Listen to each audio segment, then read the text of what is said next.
Welcome back ہے۔ پاکستان کے عوام حیران ہیں، پریشان ہیں، آخر کیا ہو رہا ہے؟ 20 سال پہلے پاکستان میں کیا کچھ ہوا؟ آئی ایس آئی کا کیا کردار تھا؟ فوج نے کس طرح سے سیاستدانوں کو استعمال کیا؟ کن کن سیاستدانوں کو پیسے دیے؟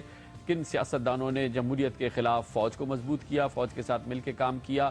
یہ تمام وہ قضیے ہیں جو اس وقت آپ کے سامنے آ رہے ہیں۔ قوم حیران پریشان ہے، کچھ کو اندازہ ہو رہا ہے، کچھ کو اندازہ نہیں ہو رہا، صحیح تصویر نہیں، کہیں سچا، کہیں آدھا سچ ہے، کہیں آدھا جھوٹ، کہیں آدھے حقائق ہیں اور کہیں آدھے فسانے۔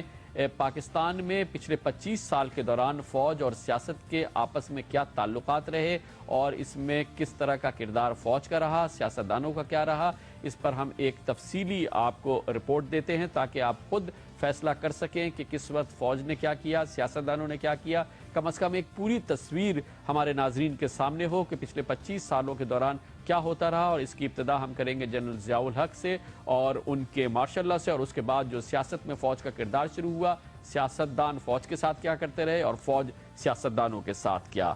جنرل اختر عبد الرحمان ڈی جی آئی ایس آئی 1980 سے 1987 تک رہے۔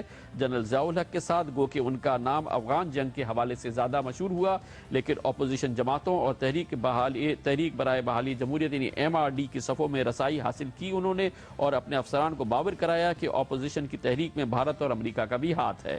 انتخابات کی بائیکاٹ کے لیے MRD کے فیصلوں میں رد بدل کرنے کا سہرا ISI اور جنرل اختر عبد الرحمان کرتے رہے۔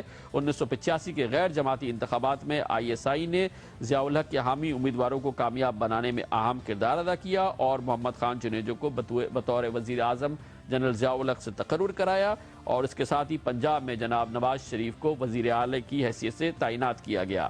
87 میں general Akhtar Abdur Rahman chairman joint chief of staff ہو گئے۔ 1987 میں جنرل حمید گل DGISI ہو گئے۔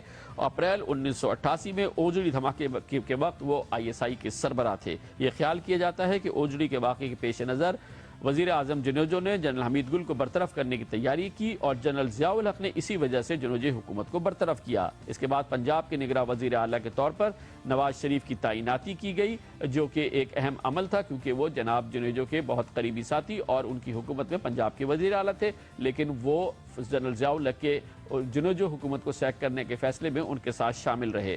طیارے کے حادثے میں جنرل ضیاء الحق اور فوج کی اعلیٰ قیادت کی ہلاکت کے وقت بھی جنرل حمید گل ISI کے سربراہ تھے، اور اس واقعے کے بعد بھی وہ اسی عہدے پر کام کرتے رہے۔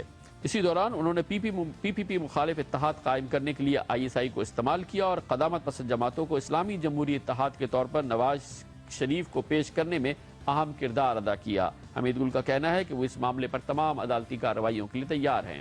جنرل حمید گل کی رخصتی کے بعد محترمہ بے نظیر بھٹو نے لیفٹیننٹ جنرل ریٹائرڈ شمس الرحمان کلو کو ISI کا سربراہ بنایا۔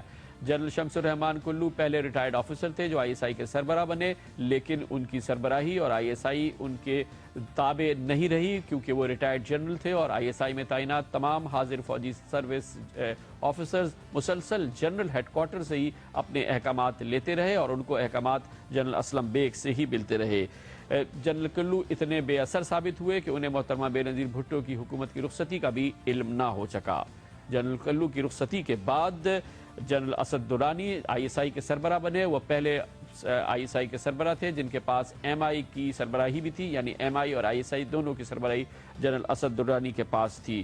جنرل اسد درانی کے ماتحت ISI نے PPP مخالف سیاسی جماعتوں کو بھاری معاوضے دیے۔ یہ رقوم جعلی بینک کھاتوں کے ذریعے حبیب بینک سے نکلوائی گئی تھی۔ ISI کو اور اس کے سربراہ کو یہ معلوم تھا، لیکن اس کے باوجود یہ رقوم فراہم کی گئی۔ MQM کے منحرف گروپ کی تشکیل اور اس کی مالی سیاسی مدد کا ذمہ دار بھی جنرل اسد درانی کے ماتحت ISI کو گردانا چاہتا ہے۔ جنرل اسد درانی کے بعد جناب نواز شریف کی حکومت تھی۔ اس دوران جنرل جاوید ناصر کو جناب نواز شریف نے ISI کا سربراہ بنایا۔ وہ 1993 تک ISI کے سربراہ رہے۔ جناب نواز شریف نے ایک طرف جنرل جاوید ناصر کو ISI کا سربراہ بنایا اور دوسری طرف اپنے سابق معتمد بریگیڈیئر امتیاز کو ڈائریکٹر جنرل انٹیلیجنس بیورو مقرر کیا گیا۔ ISI نے اس عرصے میں نواز شریف کو سیاسی طور پر کسی مشکل میں نہیں ڈالا، لیکن نواز شریف کی جانب سے شدت پسند مذہبی تنظیموں کی حمایت کے پیش نظر امریکہ پر دباؤ تھا کہ پاکستان کو دہشت گرد ملک قرار دیا جائے۔ نواز شریف کے آرمی چیف جنرل آصف نواز اور جنرل غلام اسحاق خان سے اختلافات پیدا ہوئے، لیکن لیفٹیننٹ جنرل جاوید ناصر غیر جانبدار ہی رہے۔ ان کی رخصتی ہوئی جناب نواز شریف کے ساتھ، اور اس کے بعد لیفٹیننٹ جنرل جاوید اشرف قاضی ISI کے سربراہ ہو گئے 1993 میں۔ جنرل قاضی کی تقرری غلام اسحاق خان نے کی۔ 1973 کے انتخابات میں آئی ایس آئی غیر جانبدار رہی۔ پی پی پی نے کامیابی حاصل کی جبکہ نواز شریف کی مسلم لیگ کو شکست ہوئی۔ اس دوران جنرل وحید کاکڑ نے پاکستان آرمی کی غیر جانبدارانہ حکمت عملی وضع کی۔ پی پی پی حکومت سے جنرل قاضی کی ماتحت آئی ایس آئی کے تعلقات اچھے رہے، لیکن ایجنسی بے نظیر حکومت میں جاری کرپشن کے حوالے سے حقائق پیش کرتی رہی۔ جنرل جاوید ناصر کے زمانے میں آئی ایس آئی کا امیج شدت پسند ایجنسی کے طور پر ابھرا تھا اور جنرل قاضی نے اس تاثر کو ختم کرنے کی جانب کام کیا۔ جنرل جاوید اشرف قاضی کی رخصتی کے بعد جنرل نسیم رانا 1995 میں آئی ایس آئی کے سربراہ بنے اور 1998 تک اس عہدے پر رہے۔ جنرل رانا غیر متنازعہ آئی ایس آئی سربراہ تھے اور انہوں نے پی پی پی حکومت کے ساتھ ہموار روابط قائم رکھے تھے۔ جنرل وحید کاکڑ کے بعد chief of army staff general Jahangir کرامت نے بھی فوج کو سیاست میں حصہ نہ لینے کے احکامات دیے۔ جنرل نسیم رانا اس وقت آئی ایس آئی کے سربراہ تھے۔ پھر ایک بار پھر آئی ایس آئی تلاطم میں آئی، فوج تلاطم میں آئی جب نواز شریف نے اس وقت کے chief of army staff general Jahangir کرامت پر دباؤ ڈالا اور انہوں نے استعفیٰ دے دیا۔ اس کے بعد جنرل پرویز مشرف کو جناب نواز شریف نے فوج کا سربراہ مقرر کیا اور اسی کے ساتھ ہی انہوں نے اپنے جاننے والے اور ایک قریبی معتمد lieutenant general Zia Uddin but کو آئی ایس آئی کا سربراہ مقرر کر دیا۔ فوج کے نئے سربراہ جنرل پرویز مشرف نے اعتراض کیا کہ جنرل بٹ کی بطور ڈی جی آئی ایس آئی تقرری کے حوالے سے نواز شریف نے کوئی مشورہ نہیں کیا۔ جنرل بٹ بھی آئی ایس آئی کے بے اثر سربراہ ثابت ہوئے اور حاضر سروس فوجی جی ایچ کیو اور جنرل پرویز مشرف سے ہی احکامات لیتے رہے۔ فوج کا خیال تھا کہ جنرل بٹ نواز شریف سے وفادار ہیں اور 1999 میں یہ افواہ تھی کہ نواز شریف جلدی مشرف کو ہٹا کر جنرل بٹ کو آرمی چیف مقرر کریں گے اور یہی شاید وجہ ہے کہ نواز شریف کی حکومت برطرف ہو گئی۔ نواز شریف کی حکومت برطرف ہوئی اور lieutenant general Mahmood Ahmed I S I کے سربراہ بنے۔ 1999 سے 2001 تک وہ اس عہدے پر رہے۔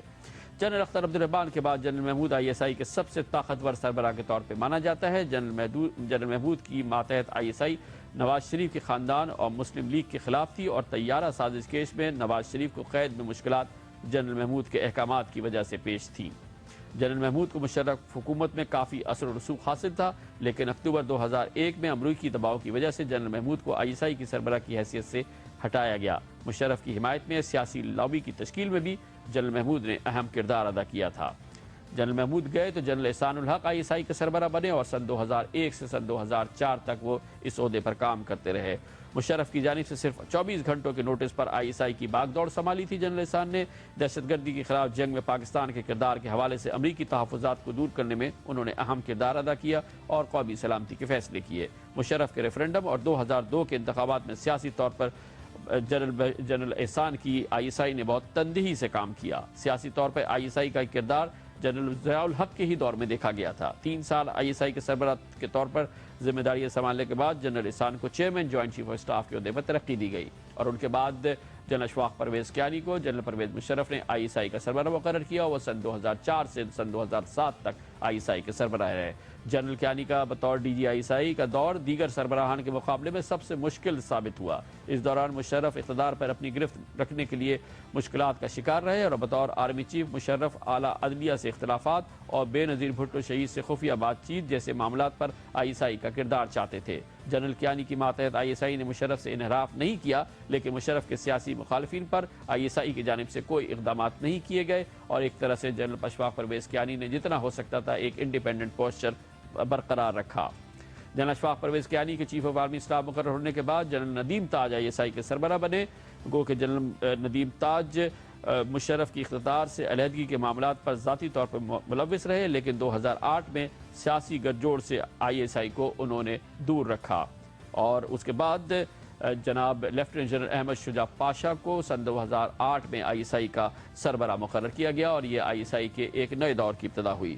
جنرل کیانی اور جنرل احمد شجاع پاشا نے فوج اور آئی ایس آئی کو سیاست سے دور رکھنے میں اہم کردار ادا کیا ہے۔ آئی ایس آئی کے دروازے اس وقت سیاستدانوں کے لیے بند ہیں اور پہلی دفعہ ایجنسی سیاستدانوں کی کارروائیوں کو مانیٹر نہیں کر رہی ہے اور سیاست سے اپنے آپ کو فوج بھی الگ رکھ رہی ہے اور آئی ایس آئی بھی الگ رکھ رہی ہے۔